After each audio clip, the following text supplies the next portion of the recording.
কালি আমি মানে বেছিমাৰী ব্লক পৰ্যায়ৰ আমাৰ কৰ্মীসকলক লগত লৈ ডেৰাখন লগত লৈ এটা কৰ্মী সভা পাতিছিলোঁ। আজি ঠিক তেনেকৈ দলগাঁও শিয়ালমাৰী ব্লকৰ অন্তৰ্গত কৰ্মী সভা এখন হৈছে। কৰ্মী সভাত আমি বিগত নিৰ্বাচনত MP নিৰ্বাচনত আমি যি প্ৰাৰ্থী আমি সমৰ্থন কৰিছিলোঁ দুৰ্গা দাস বড়ো, তেখেতে কিমান ভোট পাব, ক'ত কি হ'ল, কি ভুল, ক'ত শুদ্ধ, সেইবিলাক পৰ্যালোচনা কৰিলোঁ।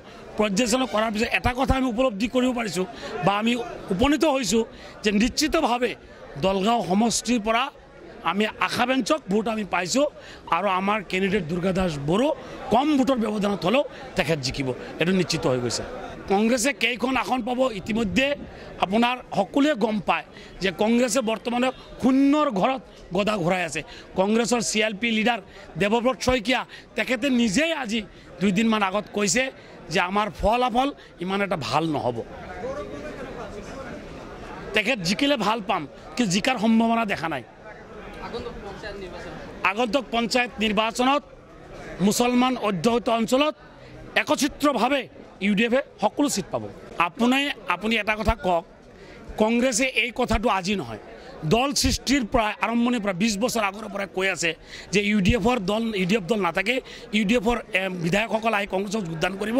এই প্ৰপেগাণ্ডাটো মিছা প্ৰপেগাণ্ডা তেখেতসকলে সদায় আমাক দি থাকে।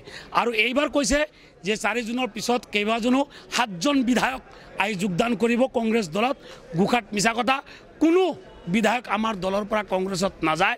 বৰঞ্চ লিখি ৰাখক আৰু মনত ৰাখিব 2024 চনৰ লোকসভাৰ নিৰ্বাচনৰ পিছত কমসে কম কংগ্ৰেছ দলৰ পৰা 5ৰ পৰা 7জন বিধায়ক UDF-ত যোগদান কৰিব।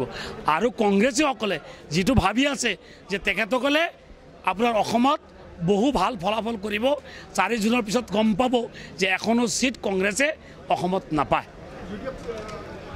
UDF-এ নিশ্চিতভাৱে ধুবুৰী সিটখন পাব। আমি কেণ্ডিডেট দিছোঁ 3খন, আৰু এখন আমি ইয়াতে সমৰ্থন কৰিছিলোঁ দৰং ওদালগুৰিত দুৰ্গা দাস বড়ো নিশ্চিতভাৱে আপোনাৰ জয় হ'ব।